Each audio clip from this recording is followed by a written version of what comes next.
Woohoo! Who will be navigating you through the slideshow. Okay, so let's talk about the purpose of writing a recruiting email. Okay, so these are the 3 things that you're focusing on when you write a recruiting email. So the purpose is to introduce yourself first to a college coach. Secondly, tell them why they should be interested in you. And lastly, invite them to play. So that is what composes a recruiting email. Okay? Now, if you constantly go back and draft and edit your email template throughout the years that you're playing high school ball, and you focus on these 3 parts of the email, make sure you incorporate these 3 parts, no matter what format you use, you're going to be successful. Okay, so you want to make sure that you have these 3 things. First thing, introduce yourself to a college coach, let her know who you are. You need to tell her why they should be interested in you as a student athlete. And lastly, of course, invite them to come see you in person. And we're going to break that down, each of the 3 reasons why you write a recruiting email now. All right? So we're going to start with the first thing that we put up as the purpose. Introducing yourself to a college coach. So when you introduce yourself to a college coach, you're putting together this email. The first thing you need to include in your email is a message, okay? The second part that you're including into this email is your player profile. And we're going to talk about all these components in a second, okay? The third thing you should be including is your skills video. Now the skills video, as we talked about in the beginning of the fall, is absolutely essential. And we're going to go over specifically again why having your skills video is so important. The fourth thing you should be including, of course, is your tournament schedule. So whether you're writing an email in the middle of January saying, hey coach, this is my summer schedule, or you're sending them an email 2 weeks before a tournament saying this is what my schedule is for this weekend, always include as many specific tournament dates or game dates that you can, because you want to have that opportunity to invite the coach to come see you play. The last thing you should always include, and it sounds silly, but a lot of athletes forget, is your contact information, all right? So again, we're going to break down each one of these components more closely, in depth, and then we're going to start drafting our emails and editing our emails. All right, so let's talk about number 1, the message. The message is super important, and the reason why the message is so important is because this is where you need to show the coach how you stand out as a student athlete. You also need to make sure that the coach knows in this small message a reason why they should be investing in you. You can come on in, Shelves. You can have a seat here. Okay, so here are the things to know about that message. What are you doing? It should be a maximum of 1 paragraph long, all right? And the reason why it should only be a paragraph long is because the recruiting process, you know how much time you guys put into the recruiting process, right? So a college coach on the other end is navigating through thousands and thousands of emails, okay? So if you're sending her a whole graphic novel, she's not going to have the time to sit through everything you want to say, and she might be only capturing a few points.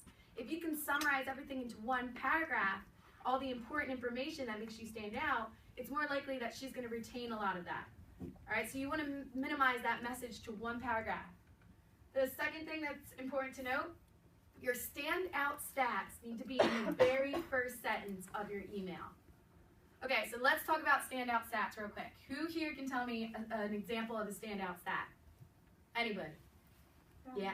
Like a good batting average, like a 500. Excellent, a great batting average. Who else? Anybody got an idea? What is standout? What? Base running time. Base running time. Great job. Anybody else? Okay, so let's focus on the standout stats real quick. So, you're a student athlete. So yes, an exceptional batting average, quick speed going home to first. You have an exceptional number of bases that you stole. Your pitching miles per hour are exceptional, or you're able to throw effectively 6 pitches. Things like that are standout stats, but they don't only have to be geared towards softball. Okay, so if you have a 4.0 GPA, or you got an exceptionally high score on one of your standardized tests, whether it's the ACT or the SATs, those are standout stats. So it doesn't just need to be softball related. You're a student athlete. Okay, so if you're targeting a Division III school, they're not offering you athletic money anyway. So a lot of times they're looking for solid students that they can offer academic money to and then roster you as an athlete as well. So that standout stat doesn't need to be specifically geared towards softball. Anybody have any questions on that? Super important that you put it in the first sentence. Now, why would it be important to put it in the very first sentence? What did we just talk about that makes sense to put in the first sentence? Attention. Exactly, you want to get our attention. Like we just mentioned, they're going through hundreds of these guys, hundreds, okay? So in that very first sentence, you need to tell the coach, communicate to the coach what makes you different than every other girl writing her an email. All right, so let's go to another thing that you need to make sure when you're doing your message in your email. You need to make sure in this message paragraph, this one paragraph right in the beginning, you're including your class year, so they know what recruiting class you are, what positions you play, and academic info. So what I mean by academic info is GPA, a test score, things of that nature, so that they have an idea where you stand as a student as well as an athlete. Okay, and again, that could be a standout stat, but it needs to be in this message somewhere. They need to be able to gauge whether or not they can think or they can assume that you will make it into their program, their college, based on the different standards admissions have. Anybody have questions on that? All right, cool. Then the last thing is you need to absolutely include a why I am interested sentence. So you guys were all at the camp this weekend, and does everybody remember when Coach Freitag said, I need to know what you even like about our school? Does everybody remember her saying that? Mm-hmm. So this presentation is the same one we did last year, okay? So that information did not just come from Coach Freitag. Every coach that I've networked with in putting together these presentations have said the same thing. They want to know that the girls that are writing to them are actually interested in the program. Because when you invest in them, they're going to invest in you. So including a sentence, why I'm interested, is very, very important. So let's throw out some ideas why you could be interested in a school. Give me some ideas. Go ahead, anybody. What they offer. What they offer. So what do you mean? Like, what do you mean what they offer Like- specifically? Like program, like a degree that you want. Absolutely, a degree that you want. So you want to make sure that you research the school and they're offering a program that you actually like. And like Coach Freitag mentioned, coaches honestly get some things where they're like, I'm very interested in your pre-med program. And the coach is like, we don't even offer pre-med. We don't even offer anything close. Like biology studies is the closest thing we offer. So you want to make sure that you're researching those schools and making sure that they have the degree that you're seeking, okay? What's another example of why I am interested sentence? Anybody? Come on, guys, you got this. We're going to do this. Why would you be interested in a college? Athletics. Their athletics. So you could say, I am interested in your college because I know that last year you guys were the ECAC champions, and I want to be a part of such a successful program. So that's an example. You can say, I am interested because I visited your school when I was 10 years old with my older sister, and I love the campus ever since then. Got it? Is everybody getting ideas? See how they can be completely different? Don't be generic. I want you to write this down. Do not be generic with your why I am interested sentence. If you're just saying, I'm interested in your softball program and school, the coach is like, well, obviously you wouldn't be writing to me. So this sentence needs to make that coach feel like you have invested the time in researching their school and are actually passionate about what they have to offer. So it needs to be extremely specific. Details. Got it, guys? Details. Another example could be, I have always wanted to go to school in central Pennsylvania because that is where my parents grew up and I love the area. That is a valid reason of why you're interested in that school. It shows the coach, hey, this kid really wants to come to this area right here. We might as well take her on so she doesn't become a competitor. Okay? So these are all examples of why a good why I am interested sentence. You guys can come over here. You're not interrupting. Come on in. All right, any questions on the why I am interested sentence? Nope? All right, cool. So now we're going to move on. So we talked about all the components of your email, and now we're going to break them down with some specifics, okay? So we said one that you have to include in this recruiting email is the message. The second thing is your player profile. So we all made a player profile, okay? And we all have that live link that you can update for the rest of your career. Every time you win an award, you get new stats, you get a new GPA. You need to include this profile in your recruiting email. What the profile is, it's like a resume. So think about the recruiting process as if it's a job. When you go to apply for a job, you're going to hand in a resume, and the resume is a snapshot of you on paper. It's a quick, easy to read snapshot of what you have to offer as both a student and an athlete. So you need to include it. It needs to be typo free, and we talked about this all fall long. You don't want spelling mistakes because, again, you're a student athlete. You need to show the coach that you're qualified to continue your education in college. You don't want typos. You want to make sure that it's easy to read. If your information is staggered everywhere and it's a mess to look at, that profile, it's going to turn a coach off. And they're not going to be able to find all those exceptional stats that you're listing on your profile. So making sure it's clean is so important, guys. Right? The easier you make it for a coach to get the information they need, the more likely they're going to find what you have to offer in you and pay attention to it. If you make it difficult for them, they're sifting through hundreds and thousands of these, and you could get lost among the litter. All right? Okay, so the next thing is the skills video. The skills video is a tool that nowadays you must have, without exception. Here's the reason why, okay? The recruiting budgets for every college, even at the highest level and the biggest conferences, is very small.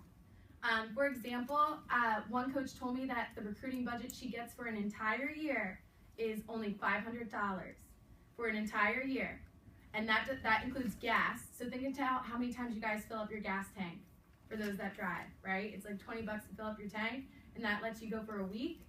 So if you did that for a whole year, that coach could only make it to like 8, 10 tournaments, okay? So plus they need to be able to pay for tolls.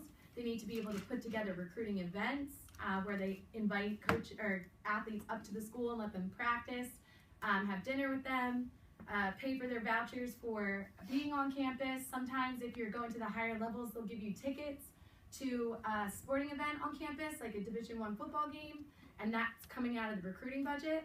All right, so you see how small the recruiting budget can be? So small. If the coach is coming to see you at a tournament, right, they're more likely to spend that money to travel to see you if they know what they're looking at, if they know what they're getting themselves into. They're not blindly going to be like, this girl wrote a very convincing email. I think I'm going to go see her. Instead of the 70 kids that sent her a very good email that had a skills video and she could tell that this kid's actually an athlete. This kid hustles. This kid has a good athleticism presence to her. All right, so the skills video does that. It proves to the coach that you're worth seeing. And then she's going to come see you in game time. So including that skills video is so important. Everybody in this room has one now, so we're all set, okay? And getting back to the skills video, another thing is, do not include your skills video as a movie file. You want to include it as a YouTube link. Somebody tell me why, because I talked to a lot of you guys about this. Go ahead, Charles. Because some computers can't access it if you do it as a movie. Yeah. Do it as a link. Absolutely. So if you guys are including your skills video as like a movie file, you're assuming that that coach has the same laptop as you and the same software and the same apps. Now, if she can't open it, she could just be like trash and put it to the side. You don't know if she ever opened it or not. All right. So, but including it as a YouTube link, you're accessing it on the internet, and she can open it on her phone, on her laptop, on her iPad. So everybody understand how important it is to make it a link and not attach it as a movie file? All right, cool. The other thing about a skills video is it should never be longer than 5 minutes. 3 to 4 minutes is the perfect amount of time. 5 minutes is the maximum. And usually the 5-minute one is reserved for catchers and pitchers because I have a little more to show. All right, the next thing you need to include is your tournament schedule. With your tournament schedule, you want to make this easy to read. So bulleting it and indenting it really helps make it easy for that coach to identify where your tournament schedule is. Because more than likely, that coach is kind of saving these emails into some kind of folder or storage. And then when summer comes and she's making her schedule for the summer of what tournament she's going to, and she's like, oh, this kid, Jenna, wrote me a great email. Let me see her tournament schedule. And she opens it up. She can go right to that bulleted point where her schedule is instead of having to comb through everything in the email. So the easier, again, that you make it for the coach to read, the more likely you're going to have a positive impact on that coach coming out to see you. All right, so bulleting it. Make sure you always include the dates of the tournament. And like Coach Freitag said when we were at Misericordia, make sure you have the location. Because some tournaments are very well known in our area. Some tournaments, everybody's like, oh, I've been here 1,000 times, and it's this location, these complexes. But there's other ones that are coming up and just sprouting up, where the coach isn't so familiar with it and needs to know what complexes or generally what area that this tournament is being held in. So when she's putting together her schedule, she could be like, yes, I can go to this tournament, then drive over here, then come here. Okay, so including that location is important. And when you get your schedule for a tournament, you always want to follow up and say, Coach, I wrote you an email back on this date, but I just got my actual schedule, so I wanted to make sure you had it with our field locations. All right? The reason we do those college contact workbooks is so you guys can keep track of who you emailed and when.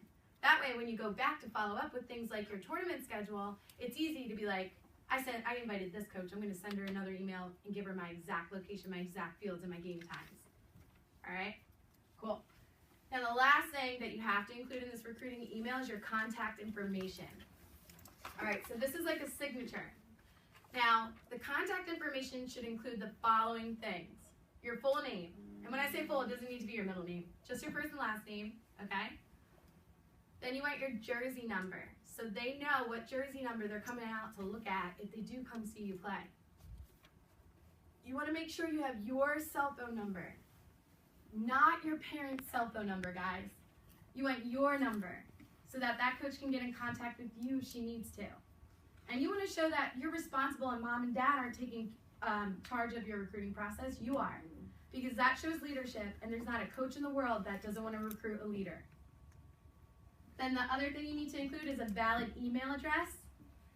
And I know that you guys have all adjusted this, but your email address must be appropriate.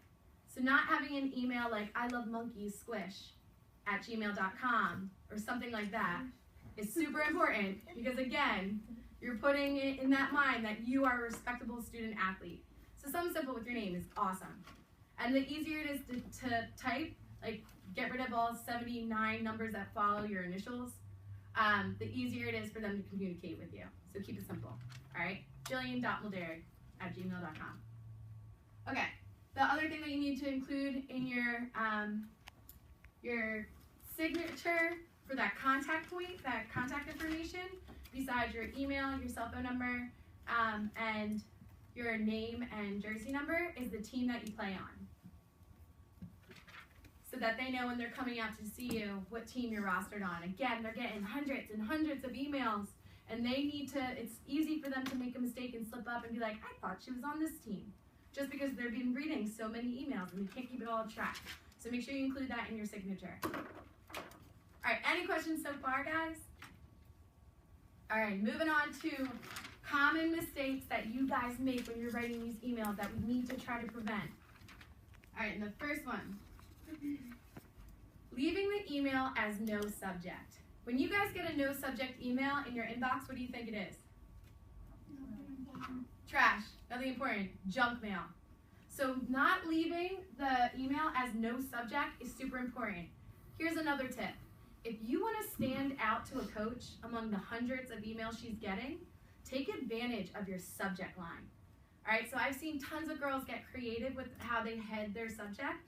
They'll be like, your future 2017 Osprey, or go Bears, I want to be a Bear, or some girls put their stats, standout stats, right in the subject header.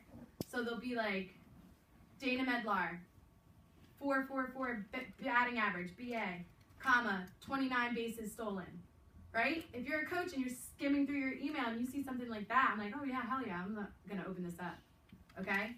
So you take advantage of that subject of your email because that's the first thing they see when they open their inbox. Alright, next thing. Copying and pasting and leaving the wrong name or school in the email. And I'm so happy that Coach Freitag said this to you guys, because this, when I have been networking with coaches in the past to try to get like what they have found to be the most common mistakes athletes are making when they're trying to network, this is like number one. Tons of girls are copying and pasting because they're tired and they're done writing all these emails, and then they forget something simple like the coach's name or the wrong coach or the wrong school. So important that you do whatever it takes to prevent this.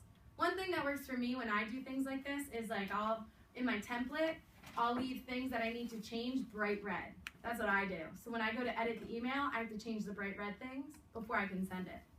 All right, so little tips to help. And again, it should be a personal email because you're writing a why you're interested in that school sentence. You're always writing a new standout stat because you're continuously progressing as an athlete. And you're talking to a different coach every time, so there's different things you like about the program that you're going to say to one coach that you wouldn't say to another. So that email should be personalized, but of course we have like these templates that we can try to make our lives a little bit easier. Okay, the other common mistake is showing interest in a program that the school doesn't offer. That's another huge thing that coaches routinely are saying that they get. And as soon as they get one of those, most likely they're going to hit delete and forget about you. Because they're like, this kid's just sending emails out, casting a big net and trying to catch something. The school will only invest in you guys if you invest in them. Okay, so investing your time and your research into them, they're going to invest back into you as a prospective student athlete. If you're telling them that you're coming to that school for something they don't offer, they don't think you've invested any time in them. All right. The last common mistake is including stats or academic info that works against you. Okay, so examples of that. Can anybody give me an example of something you wouldn't want to put in a recruiting email?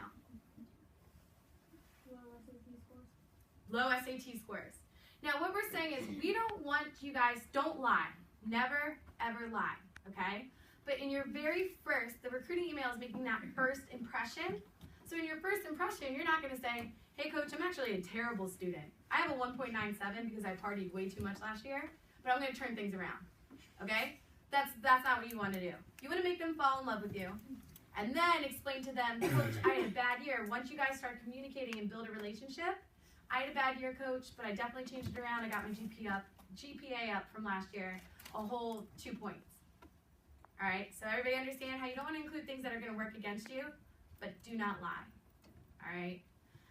Another, like, if we're talking about a statistic, if you run like a 3.6, don't advertise that. Nobody needs to know that until they come see you play. Tell the coach all the great things you do. Like, you're a power hitter. Yeah, I'm not the fastest kid in the world, but make her fall in love with your bat. And then she's going to say, okay, this is something we can fix, or this is something that works into our team, the makeup of our team.